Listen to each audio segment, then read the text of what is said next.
Breaking tonight, President Trump just announcing a ceasefire between Israel and Iran, expected to begin within hours. The news coming just after Iran launched retaliatory missiles targeting Qatari military base housing U.S. troops. All of them intercepted and no casualties reported. The barrage in the wake of the U.S. surprise attack on Iran. Does the president's announcement signal the beginning to the end of this war? Tonight, we're waiting for a response from both Israel and Iran. Also tonight, Republican Senator Lisa Murkowski joins Top Story Live. Why she backed the president's attack despite her contentious relationship with him. The syringe attack at France's nationwide music festival. More than 100 concertgoers jabbed. Were young women targeted?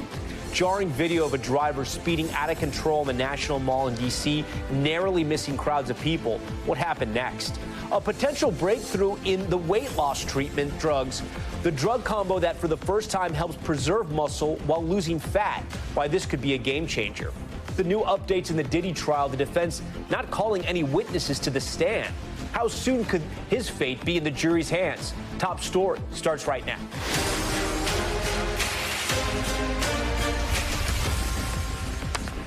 And good evening. We are coming on the air tonight with breaking news. President Trump announcing a ceasefire between Israel and Iran after 12 days of relentless missile strikes and U.S. involvement in the region. President Trump sharing the news on Truth Social. Here it is. Just moments ago saying, congratulations to everyone. It has been fully agreed by and between Israel and Iran that there will be a complete and total ceasefire. We should note, at this hour, we have no response from Israel or Iran yet. The announcement's coming just hours after Iran launched multiple retaliatory missiles at a Qatari base housing thousands of U.S. troops in Qatar, where up to 10,000 U.S. troops and personnel are stationed. Qatari officials saying all missiles there were intercepted. These strikes coming less than 2 days after President Trump's Operation Midnight Hammer, when American B-2 jets discreetly flew to Iran and dropped more than a dozen bunker-busting bombs on nuclear facilities in that country. Take a look at this map. These are the three sites that the U.S. forces struck on Saturday, and this as the U.S. military base in Qatar that Iran targeted today. But the president's message of peace this evening coming after a weekend of back-and-forth missile attacks. Dash cam video showing the moment an Iranian missile struck near a power station in Israel, a ball of fire and smoke erupting on the highway. And in Tel Aviv, another residential building torn to shreds by an explosion there. The entire side of this apartment complex completely ripped off. Israel firing back, plumes of smoke rising over Tehran. We've got full team coverage across the region and here at home, but I want to get right to NBC's Richard Engel, who leads us off from Tel Aviv. Richard, what more do we know about the president's ceasefire post? So this was a unilateral announcement from President Trump. It took many people by surprise. In it, he said that Israel and Iran had completely agreed to this ceasefire, that it would begin over the course of the next several hours, that it would be rolled out over the next 24 hours, at which point he said the end of the 12-day war would be upon us. So we have one more night of this, and that around now, tomorrow, according to this announcement from President Trump, it should all be over. We have not heard any confirmation from the Israeli government. Reuters is quoting an unnamed Iranian official saying that Iran has accepted a ceasefire moderated by Qatar, the same government that was attacked today, the same country that was attacked today, I should say. And I have heard directly from a Qatari negotiator involved in this process that they are encouraged. So a process is underway. President Trump saying the process is over, that the two sides are just getting their final operations finished with, at which stage the war will be over, what he's calling the 12-day war. And this announcement came just hours after Iran fired on that U.S. military base in Qatar. Iran threatened to respond to the American strikes on its nuclear sites, and tonight it did, releasing this video firing missiles at Doha, Qatar, targeting a military base housing up to 10,000 American personnel. Air defense systems immediately lit up the sky over the sprawling Al Udeid Air Base. Tonight, Qatar says it successfully thwarted the Iranian attack, which it strongly condemned. A senior Qatari official telling NBC News Qatar was expecting the attack. Hours earlier, Qatar closed its airspace, and Americans in the country were told to shelter in place. The Iranian attack appears to have been largely symbolic. Israel's attacks on Iran are certainly not. Israel is stepping up its strikes inside Iran and expanding the kind of targets it's hitting. And Iran isn't holding back against Israel either, launching new attacks. This one captured on a dash cam. Another tearing off the front of an entire apartment block in Tel Aviv, leaving just a skeleton. An Iranian ballistic missile fired in retaliation to the American strikes in Iran exploded right here, destroying everything in the area except for this lone safe room with that metal window and reinforced concrete walls. Remarkably, a family of 4 was crammed inside, and all of them survived. What is it like for you now to look at your apartment like this? What can I say? It's my life. Osnat Steinberger was trying to recover photographs and her paintings today from her apartment. But even with everything gone, she told us she still supports what Israel and the U.S. are doing, saying better to fight Iran now while it's weak. We learned from 7 October that when somebody's threatening you for many years, believe him. But with so much destruction, she says she hopes it's over now and that it's time for negotiations. That was Richard Engel reporting from Tel Aviv for us. For the latest on this ceasefire deal, I want to get right to Gabe Gutierrez, who's reporting tonight from the White House. And Gabe, I know you have some more reporting about that post on Truth Social. Yes, I do, Tom. So this really came as a surprise. And we just heard from the vice president who said that President Trump has been working the phones here over the last several hours trying to get to this ceasefire. Now, the president spent much of the day in the Situation Room speaking with his top national security staff, and we are still awaiting more details from White House officials. And I'm actually just literally looking at my phone, Tom, receiving some text messages from my colleague, Yamiche Alcindor. She says that she just got President Trump on the phone. He said the ceasefire deal is a great day for the Middle East. He says he doesn't think Israel and Iran will be shooting at each other anytime soon. So again, that breaking news, Tom, NBC News, Yamiche Alcindor reaching President Trump by phone just a few moments ago.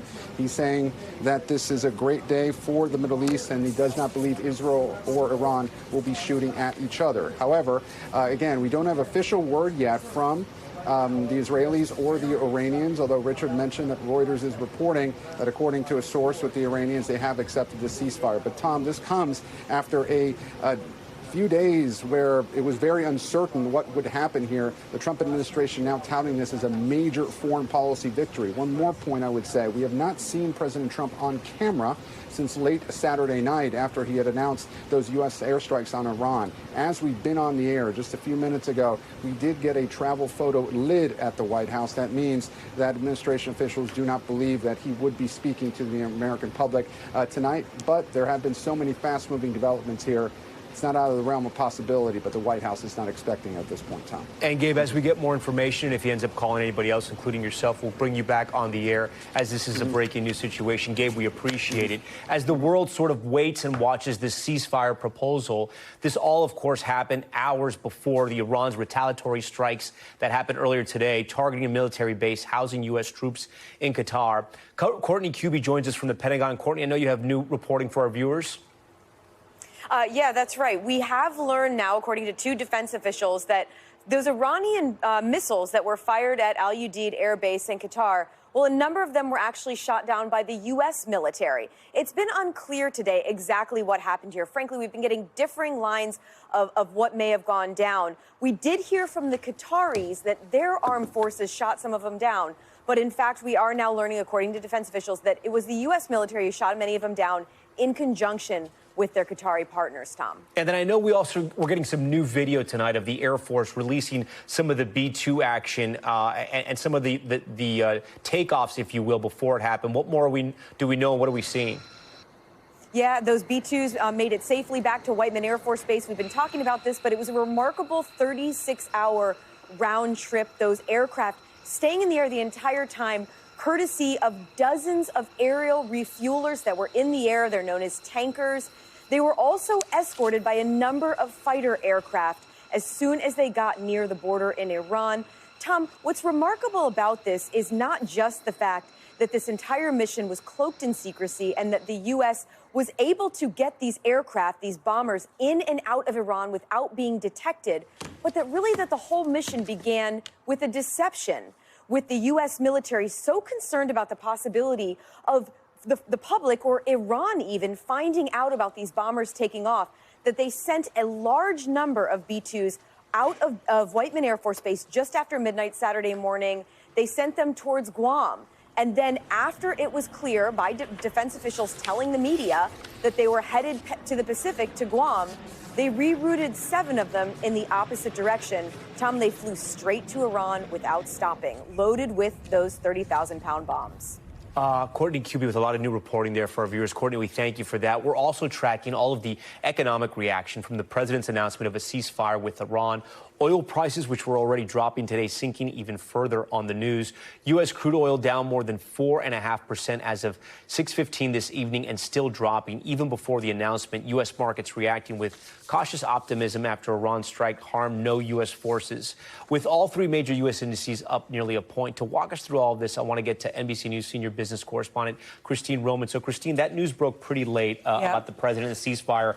Are the oil markets reacting yet? Yeah, well, actually, it started like at 12:30 Eastern time here when you saw the retaliation from Iran. And what the market presumed was that retaliation was symbolic and targeted as expected. It wasn't anything against, anything that would hurt infrastructure or the Strait of Hormuz where so much of that oil goes through. So this was relief. This was relief that markets looked and said they see de-escalation. They saw it this afternoon. They became more convinced throughout the day. You had oil prices plunging on the day, about 7%, and then down another 4% now after hours. So that's a big move, $65 a barrel for crude. They've been up there above $74, $75. And there was fears they go to 100, as you mentioned. That's right. Yeah. That's right. So this is really a big move in oil on the de-escalation idea here. I would just say it's still a very dangerous situation. There's still a lot of details. Yeah. Markets can be quite volatile, so things could move again on a dime. But as I always like to remind our viewers, and every time we talk, the markets like to predict the future. Right. When we look back at the indices, they all finished in the green. What does this tell us directly about what Wall Street thinks about the conflict? A couple of things. Early this morning, a lot of my Wall Street analysts were telling me that maybe, just maybe, the president successfully took a nuclear threat off the chessboard, at least for now, pushing things back. They like that. They like that. Also, the fact that this could be some sort of the beginning of the end, not the end of the beginning. I mean, not to sound too cute, but that's the way they kind of look at it here. Again, volatility is the watchword here because it's still a very dangerous situation. And, for gas prices, they had been moving higher. This could mean that maybe those rising gas prices will stall here for now. Especially as we head into summer. Yeah. Okay, Christine, we thank you for all of that. Let's get right to NBC News meteorologist Bill Cairns. Bill, what areas are we seeing this record-shattering heat right now, and is there any relief on the way? There's relief in sight, but not soon enough for a lot of us. The record highs today across the board here, going from the Great Lakes. I mean, we were 100 degrees in Plattsburgh, New York, almost right along the border with Canada. And that's the hottest they've ever been in any month of June, going back 80 years. So for tonight and tomorrow, this area of the magenta, that's where we're most concerned with. Temperatures will not drop that much overnight. It's just so humid. It's going to hold a lot of the heat. So from Chicago to New York, all the way down 95, this will be a hot night. Tomorrow looks to be the peak of the heat wave. We should be 100, New York City, Philadelphia, all the way down to Washington, D.C. and the Raleigh. Even right now, we're off the peak heat of the day. It still feels like 106 in D.C. That's hotter than anywhere down along the Gulf Coast. So for the record highs tomorrow, many of them will be in place. I mean, this is the peak heat index. So even in the shade, this is how it's going to feel tomorrow, 110. So that gets into the dangerous category. And that's why we have these extreme heat warnings in place.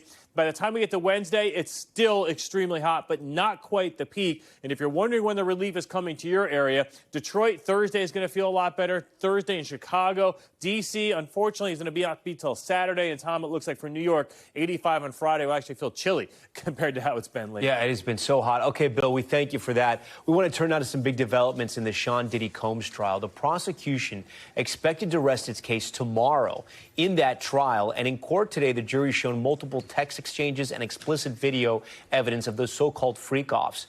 Combs stands accused of sex trafficking, racketeering, conspiracy, and transportation for prostitution. He has pleaded not guilty to all the charges. I do want to bring in NBC News entertainment correspondent Chloe Malas and NBC News legal analyst Danny Savalos. And Chloe, the big headline there that we really didn't mention was that they're now going to rest this case and they're not going to call any witnesses? I mean, this is so different. I mean, Combs' team said a few weeks ago that they needed a week and a half, that the prosecution, we've talked about this a lot, Danny, that the prosecution had changed the way that things were going. They took such a long time that they had to rejigger their strategy. And then just recently they said that they would shorten that. They don't need a week and a half. They only needed about 2 to 3 days. So today, when I was at court to learn that they're not calling any witnesses, I was absolutely shocked. And the thing is, though, is that they do plan to enter some stipulations and some evidence of their own tomorrow. And I knew that Combs likely wouldn't testify in his own defense, but to not call not even a character witness or an expert, I find surprising. So, Danny, walk us through here. What does this mean for the defense? Do they feel they're so confident in their case, or should we see something else here? No, I'm going to let you in on a little secret of the defense bar. Yeah. This happens all the time. My last federal trial, I submitted a witness list of maybe a dozen. I called 0.0. The defense frequently rests by and calls not one witness, and there's a reason for that. We, as the defense, never have the burden. You have to understand that it's not us trying to counter their witnesses. We can rest on the defense and just say they have not proven their case beyond a reasonable doubt. Consider that every witness the defense calls is a potential landmine, especially when it is the government that always has the burden and the highest burden in our law, which is beyond a reasonable doubt. But does that express some kind of confidence, though, that you don't have to call a single witness, that you don't have to clarify anything? You've done your job up to now. No, I would think of it this way, because I'm sure there are witnesses they would love to call, but the risk is just too great. You can't call a witness without that witness being cross-examined. So what happens is this is a game-time decision. You put your witnesses on the witness list, and as the case goes on, you counsel with your other attorneys and the defendant, and you say, do we need to put on a case? And often that decision isn't made until the last day of the government's testimony. But there is an added bonus, Tom, and it's that by not revealing that, by holding your cards close to your vest, you do cause the prosecution to have to prepare for all of those witnesses. So there is a tactical advantage. Here's one person, though, that the defense always knew they were never going to call, and Chloe already revealed it.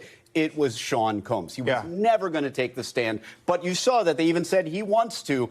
We defense attorneys do that all the time. So, Chloe, explain, when do we think the jury will get this case? Right. And I just have to say, like, I'm surprised they didn't even call one person to try to say that Combs is a good guy, or somebody that worked for him who said we weren't running a RICO conspiracy. But Danny was like, if you call someone to say he's a good guy, you're going to play that video of Cassie Ventura being brutally beaten in that hallway over and over. But that's a good point. Why not call any character witnesses, or you don't have to? Oh, no. Character witnesses would be a terrible idea for Sean Combs, and here's why. Here's the rule. The prosecution can never introduce evidence of the defendant's bad character. The defendant can introduce evidence of his good character. But as my law school professor described this rule, it's the dump truck rule. Beep, beep, beep, as the dump truck backs up. Because now that means that if you choose as the defense to introduce what you think is good character, they now open the door and can introduce all kinds of awful evidence about your bad character. And Combs has a lot of bad character, the worst character. And they've done that for 6 weeks, almost 7. As for your question, the closing arguments are going to take place on Thursday. It's going to spill over into Friday morning, but the jury is going to get the case Friday afternoon. And you can imagine that it will have been 7 weeks at that point, that they want to wrap things up before the 4th of July, go back to their families. You know, so many of them have had different family things, either that they've had to miss. They even let court go early one day so that one juror could go to her child's graduation. But again, they have 5 counts to go through, a copious amount of data, a bunch of stuff that's been revealed over the last several weeks, that this is not going to be fast. Yeah, I do want to ask you, Danny, we've seen everything. We now know how this is sort of going to play out before the jury gets it. Did the prosecution make their case? I think they made their prima facie case. Now, don't take my prediction because I'm wrong all the time. I think they put in enough evidence to secure a guilty verdict. However, a lot depends on credibility.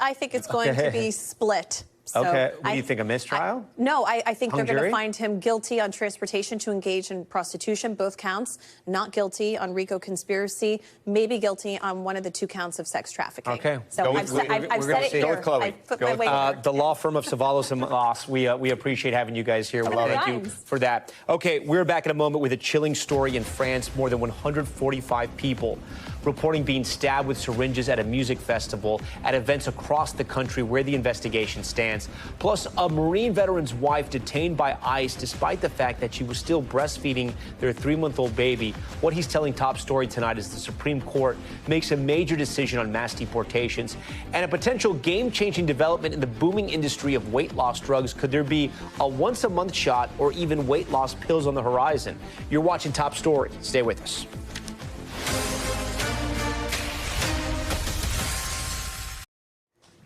Authorities in France investigating a number of needle attacks across the country this week, and nearly 150 people reportedly jabbed by syringes at multiple locations during a nationwide music festival. Hala Garani following the latest on the investigation. A day of celebration across France turned into a nightmare for dozens of mainly women attending the country's annual street music festival. The French Interior Ministry telling NBC News 145 people reported being pricked by needles in attacks and multiple assaults nationwide, 13 in Paris alone. And there was concern before the event. A social media influencer shared a chilling post telling women to be careful. Que faire si vous avez été drogué? Je vous le laisse un petit peu comme ça vous laisse le temps de screen. And what to do if they're attacked, saying there had been calls online to assault women with needles. The mayor of Metz, a city in eastern France, said one suspected assailant was arrested and that about 15 women and girls had been attacked there. Overall, the Interior Ministry reports 12 people have been arrested so far, with authorities expressing concern that social media is amplifying these calls to attack women in large public gatherings like this one. Okay, Hala Garani joins us tonight from London. Hala, I mean, the headline is terrifying and what authorities are saying. Do we know if anyone was actually injected with any type of substance?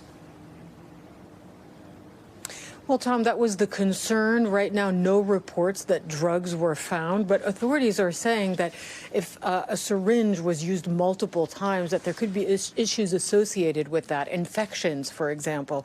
And also what authorities are saying is that not everyone might have reported that they were assaulted, so the number of victims could still go up, Tom. Okay, Hala Garani for us from London. Hala, we thank you for that. Just ahead, President Trump announcing a ceasefire deal between Israel and Iran. We get reaction from Republican Senator Lisa Murkowski of Alaska. She joins Top Story Live. Why she backed the president's strike on Iran and new comments that she'd be open to leaving the Republican Party. We'll have her explain. Plus, mayhem on the mall, a driver terrifying people trying to enjoy the National Mall this weekend, weaving his SUV around joggers and surprising tourists. What D.C. police are saying tonight.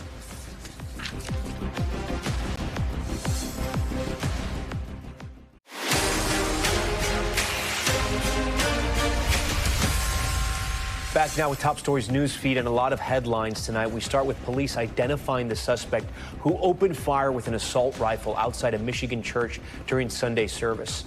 Churchgoers at Cross Point Community Church seen ducking behind chairs and running out of the room for their lives.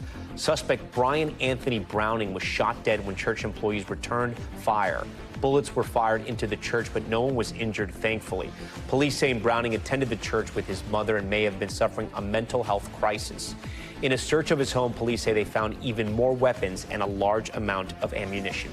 A man who drove his SUV through Washington, D.C.'s National Mall appearing in court today on multiple charges.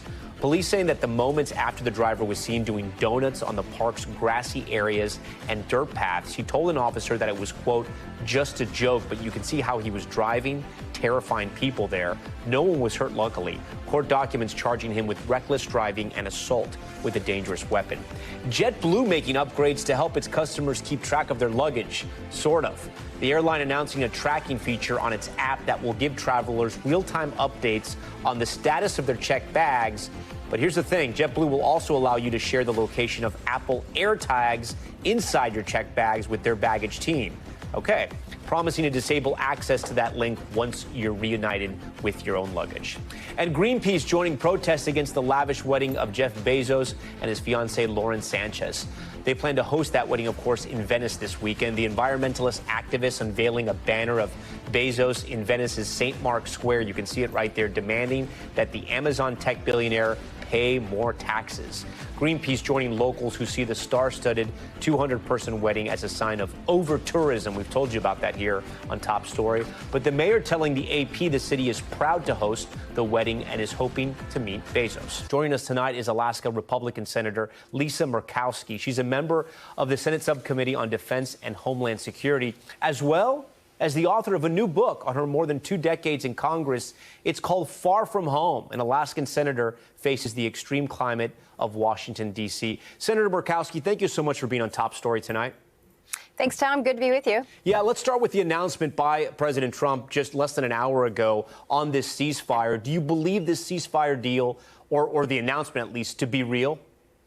Well, we are taking everything as it is coming.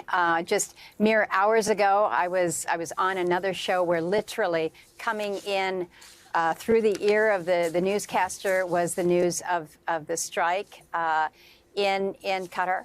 A few hours later, I'm back here with you, and now the announcement, the news is about a ceasefire. So there is much that is in play. I think we all want to believe that, in fact, we are moving towards a better place, that there is a ceasefire that will hold, and this situation that we're seeing will de-escalate and de-escalate rapidly so that that negotiations can really proceed. Senator, when did you find out about the plan to strike Iran? If you can share that information with our viewers, and do you feel you were given sufficient information and time about the strikes as a member of Congress and as of one of only 2 people that represents Alaska in the Senate?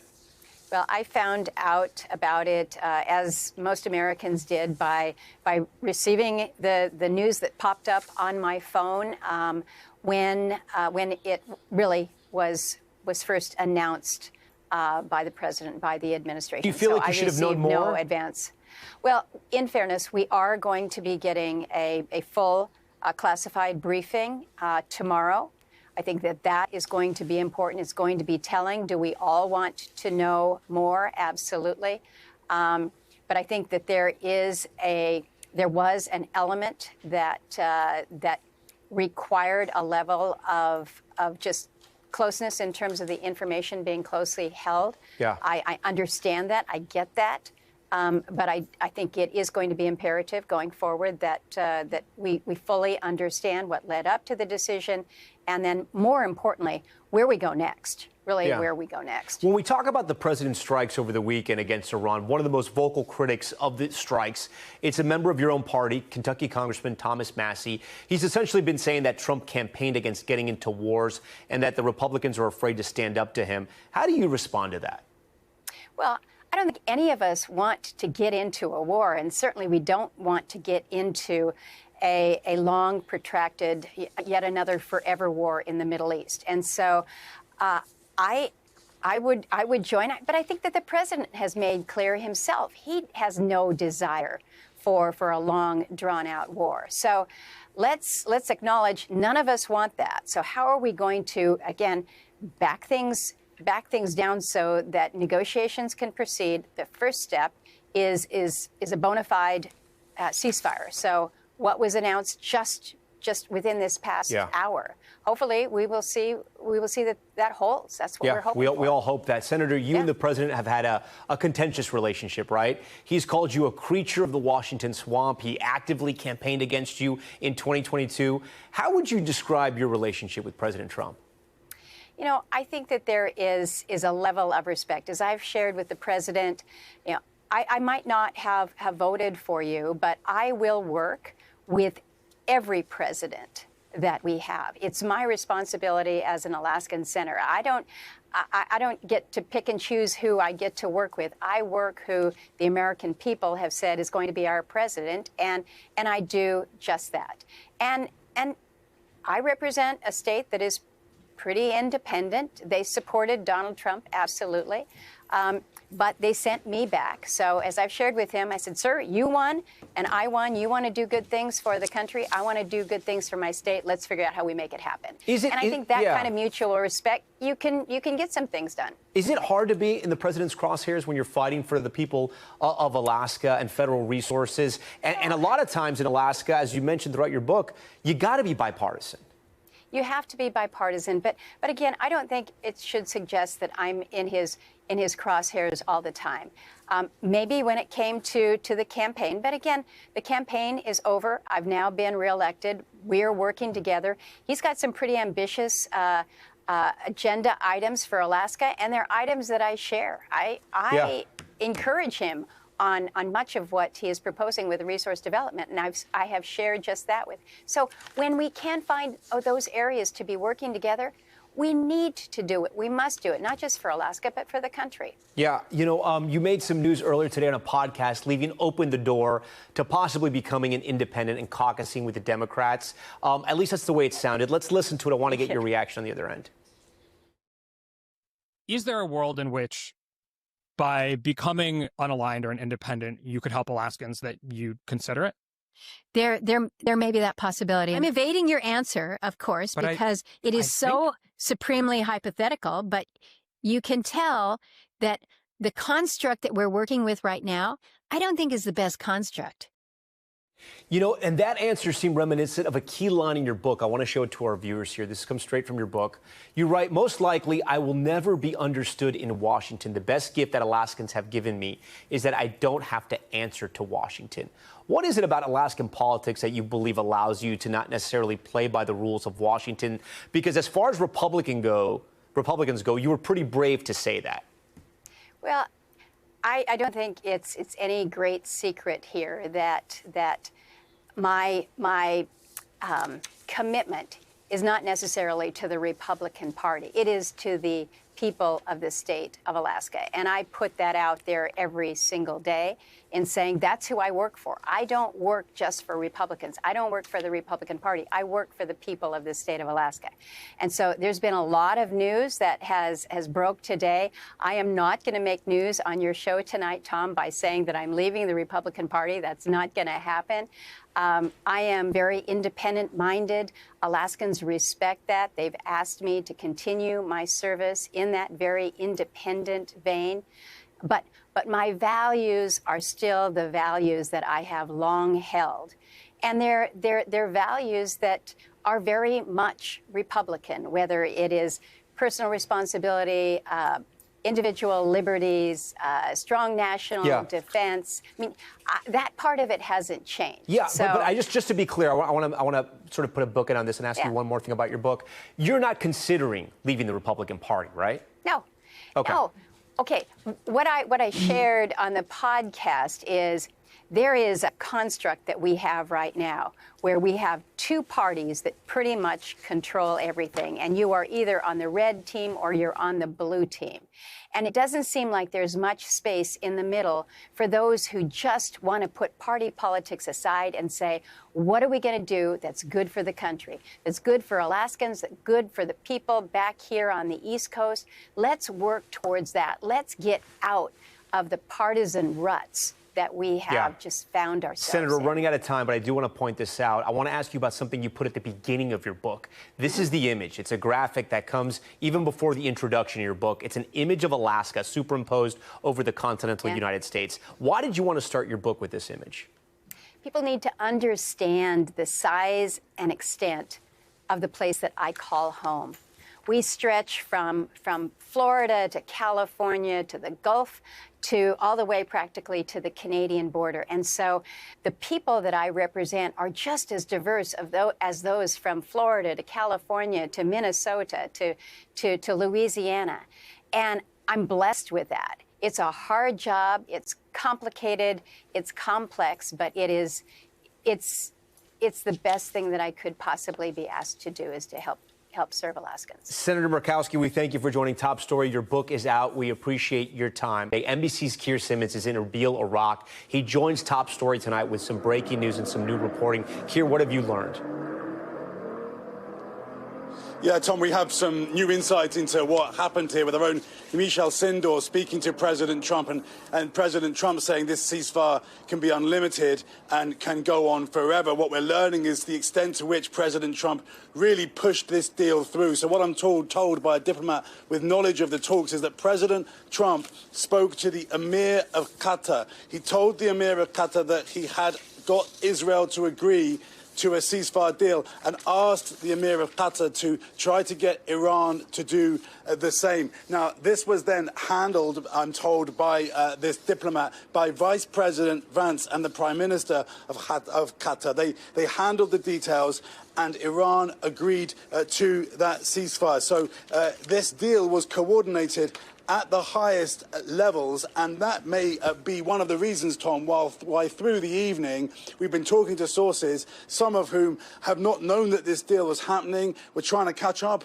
on the news. There were even reports from inside Iran that the Iranians hadn't agreed to this deal. Reuters is now reporting tonight, based on one Iranian source, that in fact Iran has agreed. It is a developing story. You know, Tom, classic President Trump to announce it on his social media platform almost immediately while the ink is not dry. But another aspect of this that I think is just stunning, Tom, of course, is that earlier today, just a few hours ago, we were reporting on the Iranians firing missiles at a base in Qatar that thankfully they managed to shoot them down, that the Iranians gave Qatar notice that they were going to do this. And we were talking about this as something of a show, as something of an indication that the Iranians wanted an off-ramp, without any idea at that moment that, in fact, that was exactly what was happening. And now this news that President Trump has personally brokered this, working with Qatar, according to this diplomat with knowledge of the talks, Tom.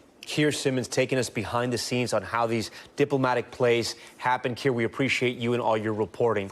Back here at home, we are following late developments out of the Supreme Court tonight related to President Trump's deportation efforts. In a brief, unsigned order, the court clearing the way for the Trump administration to swiftly deport migrants to countries where they have no previous ties, known as third countries. Previously, a lower court ruled that migrants should have a, quote, meaningful opportunity to bring claims that they would be at risk of torture, persecution, or death if sent to these third countries. The ruling immediately applies to a group of men the administration seeks to send to South Sudan. All three liberal justices dissented, calling the ruling an abuse of the court's power. The majority did not provide explanation for its ruling. And those deportation efforts tonight hitting a Marine veteran and his family hard. His wife detained at her interview for a green card, separating her from the couple's two young children, one of them just 3 months old. NBC's Aaron Gilchrist spoke with that vet and has this story. Marine Corps veteran Adrian Cluot didn't expect to be caring for his two young children all on his own. How are you guys doing? My son misses his mom a lot. It's actually gotten worse in the past couple of days. He's constantly asking me for her and just having like little breakdowns. After immigration authorities detained his wife Paola at a green card interview in New Orleans. I was devastated. I was angry, upset. The couple shares a 2-year-old son and a 3-month-old daughter. We switched to formula. She does get to breastfeed twice a week when I go to visit my wife. Cluot says his wife came to the U.S. from Mexico as a teenager with her now estranged mother. He says she was detained because of a deportation order issued in 2018. My wife was living in a homeless shelter in Indio, California, when this all went down. Her mom skipped the appointment. The judge, by default, issued a removal order for my wife, her mother, and her brother. And she was never notified of it. Like, she had no way of knowing. Cluot says his family was trying to do the right thing and obey the law by still going to the green card interview. The interviewer went and talked to his supervisor, and it came back, told us that we did well and to wait in the lobby for paperwork regarding our next appointment. And then, the 3 ICE agents showed up and arrested my wife. Cluot taking his wife's wedding ring for safekeeping as he says she was handcuffed and led away. The Department of Homeland Security telling NBC News in part, Paola Cluot is in the country illegally. President Trump and Secretary Noem are not going to ignore the rule of law. After nearly a month, Cluot says he's working to get Paola's immigration case reopened and trying everything he can to bring her home. It seems like there's no humanity with this, whole deportation stick going on right now. It feels hopeless, and I'm hoping I'm wrong. You see the vet there holding his child. Aaron Gilchrist joins us tonight. Aaron, Are there any special protections or benefits in place for military spouses in situations like this? Well, Tom, Kluat says traditionally veterans had been allowed to take advantage of the option of parole in place. So in this case, Kluat says that his wife would have been able to parole at home, would have been able to get a work visa, and would have been able to go through the green card process and eventually become a citizen that way. But in this instance, because of that deportation order that was placed on her mother, her and her brother when she was a teenager, that supersedes even marriage, according to Kluat. And so for that reason, she's been picked up by federal agents and is being held in custody.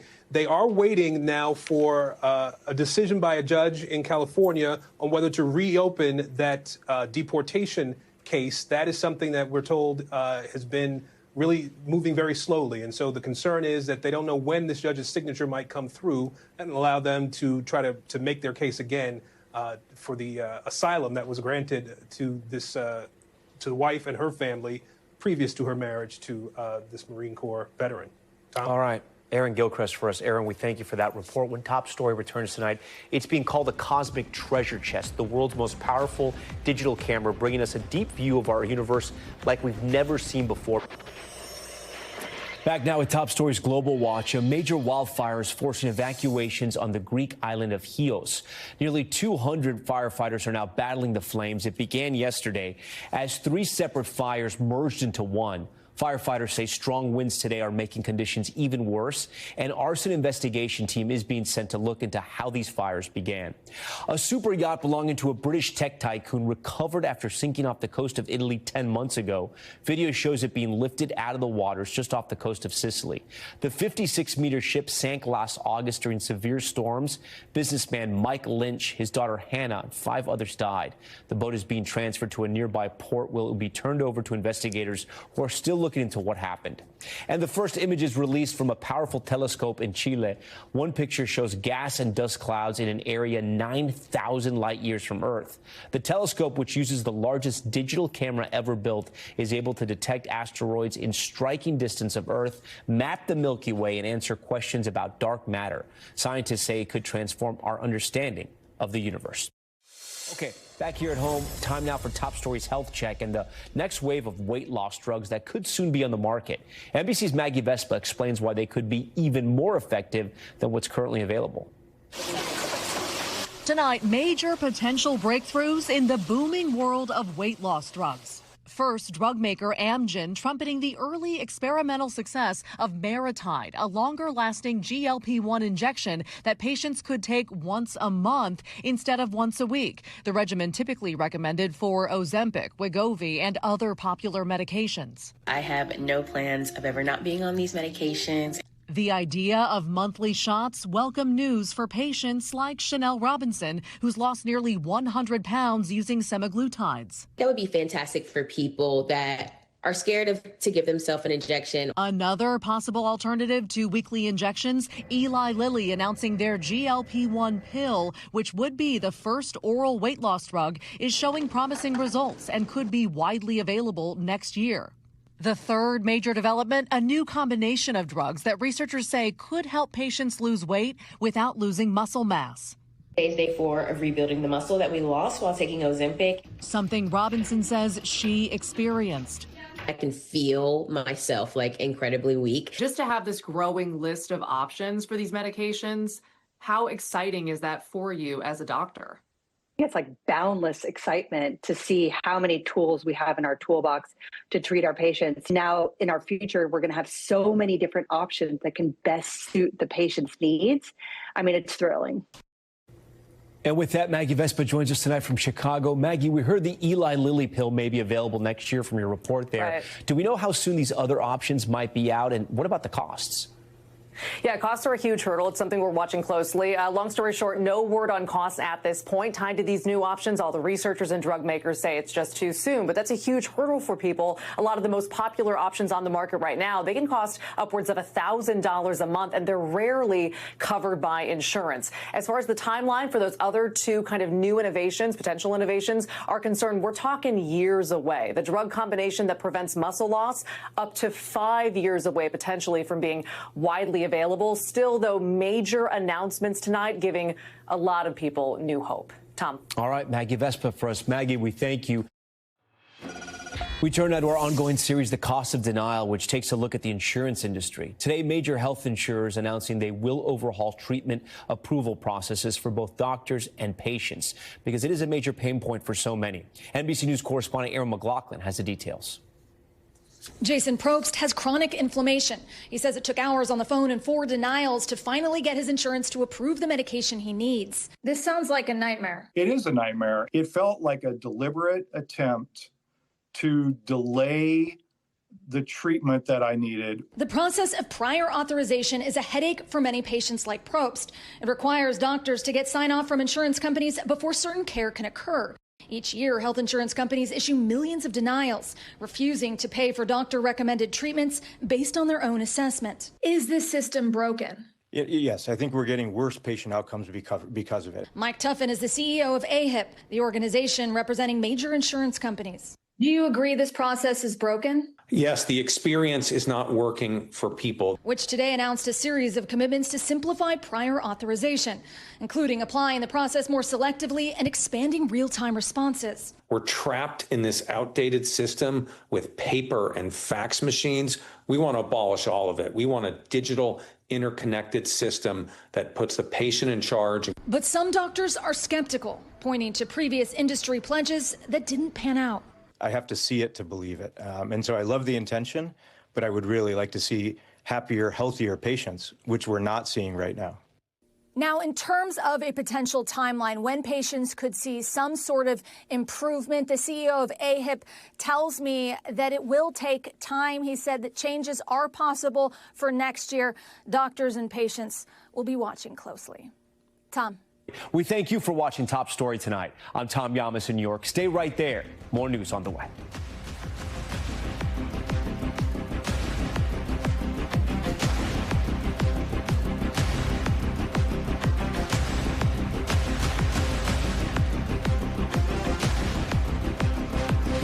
We thank you for watching, and remember, stay updated on breaking news and top stories on the NBC News app or watch live on our YouTube channel.